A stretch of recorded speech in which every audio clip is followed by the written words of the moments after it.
everyone, it's Hunter and welcome back to my channel. In today's video, I'm going to be telling you guys my birth story and I'm going to be sharing with you guys my baby. I can't believe I have a baby now. That's just wild to me. But yeah, I wanted to share with you guys my birth story. I posted on my Instagram story asking if you guys would be interested in something like this, and overwhelming majority of people said yes, and I think that's the most votes I've ever had on a single poll ever. I think 2 people out of like over 100 voted yes. I mean, 2 people voted no out of over 100 people that said yes. So I am so excited to be sharing this story with you guys because it's a wild one. It's not really that wild, but I thought people just kept asking me questions about birth and everything like that, so I thought I would kind of just talk you through the whole story. My baby is sitting in this little bouncer thing right now, so let's see. She's kind of asleep, so let me see if I can get her out without disturbing her, without waking her, I mean. Here she is. This is my baby making her YouTube debut. Her name is Poppy and I love her so much. She's a tiny little thing and I'm obsessed. If you guys follow me on Instagram, you'll have seen pictures of her. I basically post her on my Instagram story every single day, but look at how much hair she has. I can't believe she has this much hair. But yeah, here she is. This is Poppy girl and I'm so in love with this sweet babe. Literally, look at her. Wow.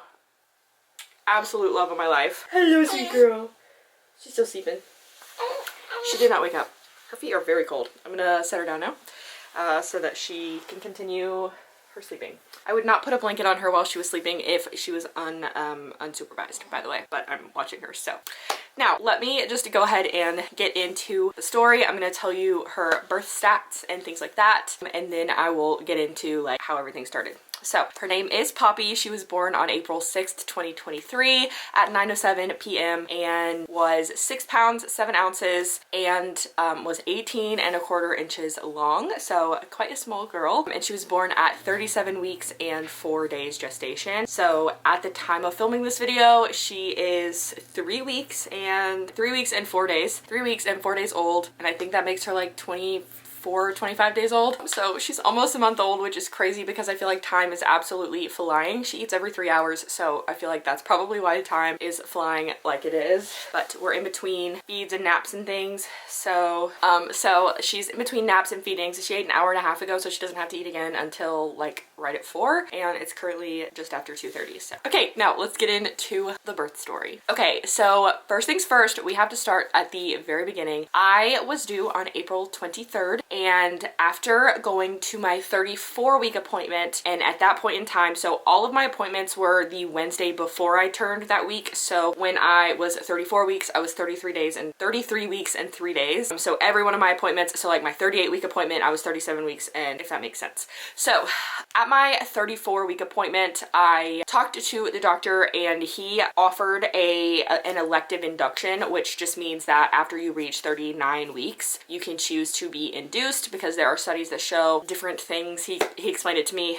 And I said, sure. I said I would really actually like to do that because I was really anxious about going over my due date, and the lighting is changing, sorry. But I was really anxious about going over my due date. So if she did not come on her own sooner, like if I didn't spontaneously go into labor, then we were going to induce in the 39th week. We weren't going to be able to schedule it until like no more than 7 days in advance. So if I was going to be induced on the 17th, then because I was going to be 39 weeks on April 16th. So the 17th would have been the first day that I could have been induced. So I would have been able to schedule at the earliest on the 10th for the 17th, if that makes sense. So we had talked about that already, so I knew I was going to be induced. So even though she was 2.5 weeks early, so 3-ish, 2.5 to 3-ish weeks early according to her due date, she was going to be born before her due date, if that made sense. So I had like a week and a half left of pregnancy, so I thought. So now that I have that out of the way, at my 36-week appointment, I was 35 weeks, no, at my 37-week appointment, I was 36 weeks and 3 days. We did a growth scan to see if she was growing appropriately for her gestational age. She's making noises. To see if she was growing appropriately for her gestational age, and they said she looked perfect. She was in the 49th percentile for weight. They estimated that she was around 6 pounds, 6 ounces, and they said that was 49th percentile for her gestational age. And then I had my vitals taken as well, and my blood pressure was elevated. It had been elevated elevated a little bit at home as well, and that was really stressing me out because one of the symptoms of preeclampsia is blood pressure, high blood pressure. So my blood pressure was elevated. It was over 140/90, which is what they like consider high, but not dangerously high, but it's something that they want to keep an eye on. So it was high at that appointment, and then I went to my next appointment at my 38-week appointment. I was 37 weeks and 3 days, and I had a non-stress test done where it's basically they put these monitors on you. They monitor potential contractions and baby's heart rates in heart rate compared to her movements. So basically they're looking for an increase in a heart rate of 15 beats per minute for at least 15 seconds to make sure that her heart has developed properly, I guess. I'm not entirely sure what the purpose of it is, but that's what they explained to me. So after she passed the non-stress test, it basically just means that you're reactive to the non-stress test. The doctor came into the room and my blood pressure was also elevated at that appointment. They took my blood pressure before they started the non-stress test, and the doctor came in the room and she was like, "How you feeling?" And I was like, "Honestly, I'm so ready. I'm over it. I have been miserable the last couple of days." The Tuesday before that appointment, my ankles and my feet swelled up for the very first time. So I was just really stressed out about that because my blood pressure had been elevated. So she was like, "So you want to have a baby today?" And I was like, "Yeah, sure." And she was like, "Okay, sounds good. I'll go check the hospital and see if they have any beds." And I was like, "Wait, you're serious?" She was like, "Yeah." So she was like, "Okay, I'll go call the hospital." And I was like, "Okay, I guess we're gonna have a baby today." So she wanted to induce due to the high blood pressure, gestational hypertension. She wanted to, even though it wasn't dangerously high, it was still above that 140/90 level, and she wanted to make sure that it didn't get worse. So understandable. So the way to get rid of gestational anything is to give birth. So that was kind of why she wanted to induce. And you good? You good? Yes, you're good.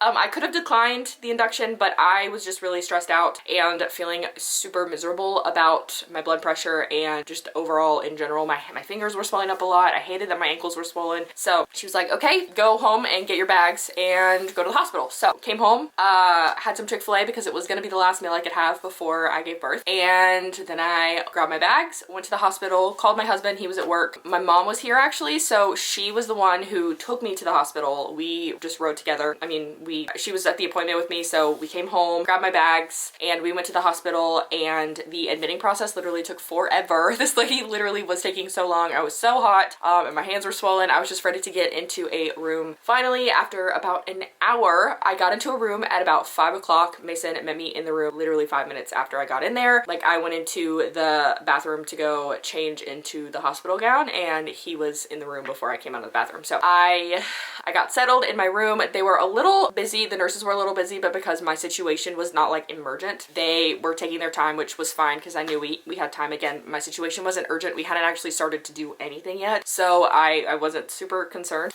So they were dealing with some other people. Finally, they shift change at 7 with new nurses. I think I got a nurse at 6 o'clock that came in and kind of explained to me what the whole process was going to be. They were going to give me a medication called Cytotec, which is meant to ripen your cervix. It's supposed to soften it and hopefully help to dilate you. They did a cervical check and I was 0 centimeters, so I was not dilated at all, and my cervix was hard and high, which basically just meant that I was not going to be going into labor spontaneously anytime soon because, again, I was not dilated, baby had not dropped yet, and my cervix was not soft at all. So they give you this medication to soften your cervix to help get the dilation process started. So I basically got 4 doses of that. They gave me a dose every 4 hours, and so I got the first dose just before 7 p.m. got the second dose at 11, third dose at 3, 4, 5, 6, 7, and then I got the 4th dose at 7 o'clock, and that was when I got a new nurse. The new nurse explained to me that they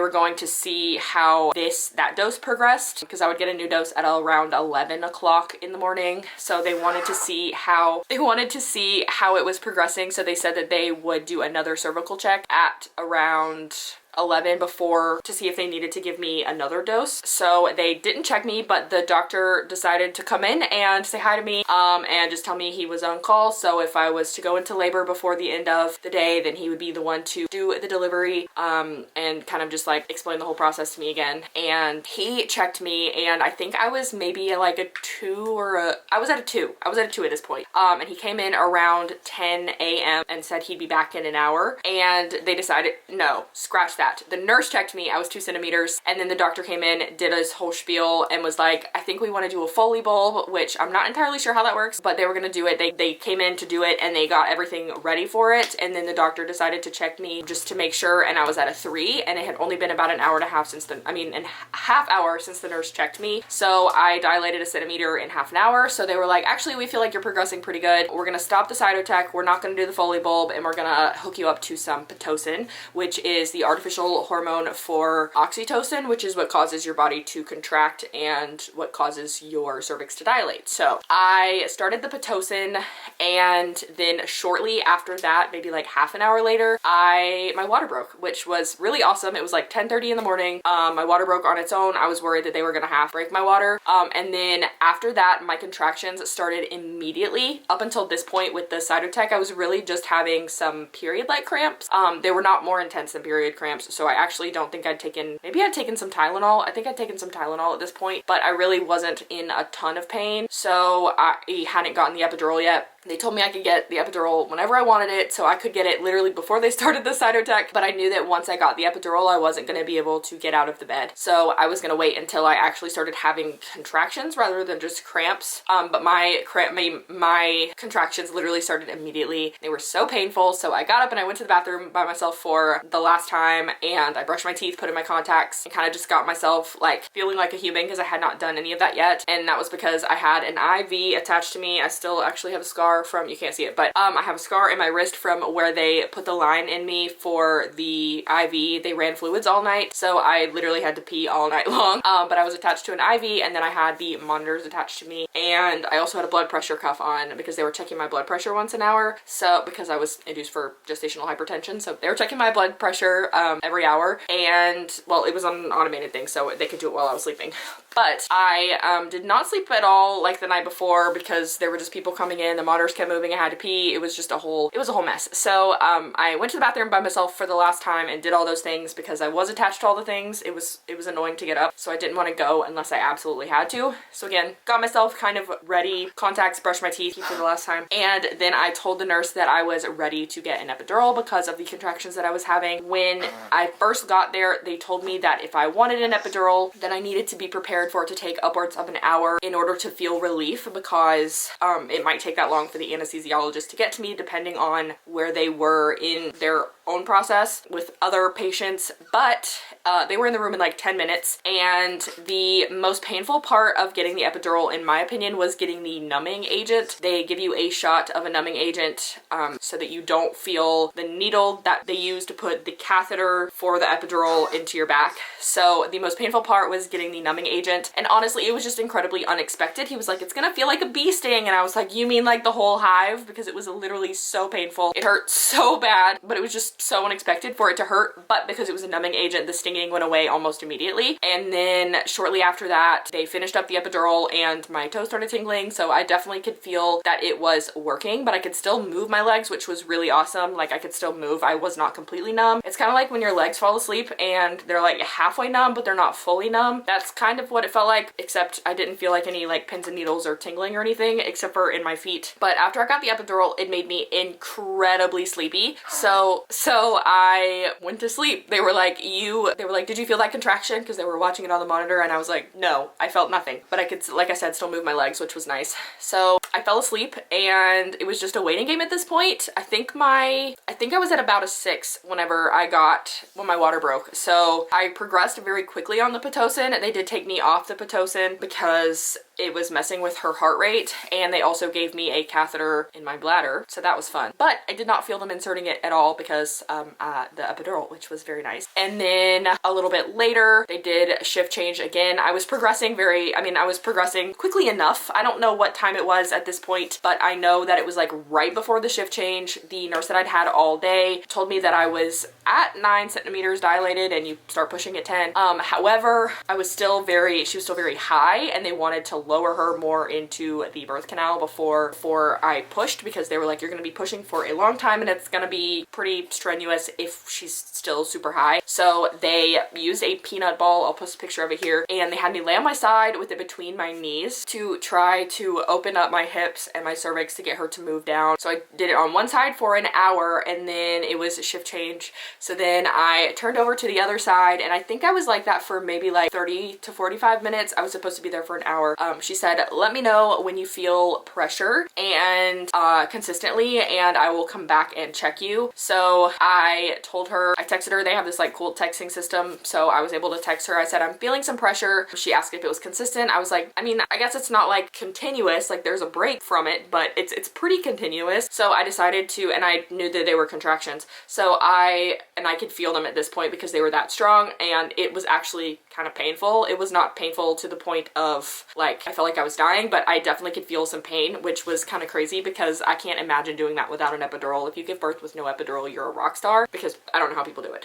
But I was feeling pressure, and so she asked me if I was feeling them consistently, and I was like, no, I do have like a little break in between these contractions that I'm having. So I decided to time them, the start of one to the start of the next. It was 3 minutes, and each contraction itself was lasting about 45 seconds. So I was getting about 2 minutes of a break in there. So contractions were 2 minutes apart. And I told her that I timed them, and so she came in and she was like, okay, well, just let me check you. So she checked me. I was at a 10. Baby was pretty far down, so she was like, oh, okay, we're ready. So she called in all the nurses to get ready for delivery. She got everything set up, and when you push on contractions.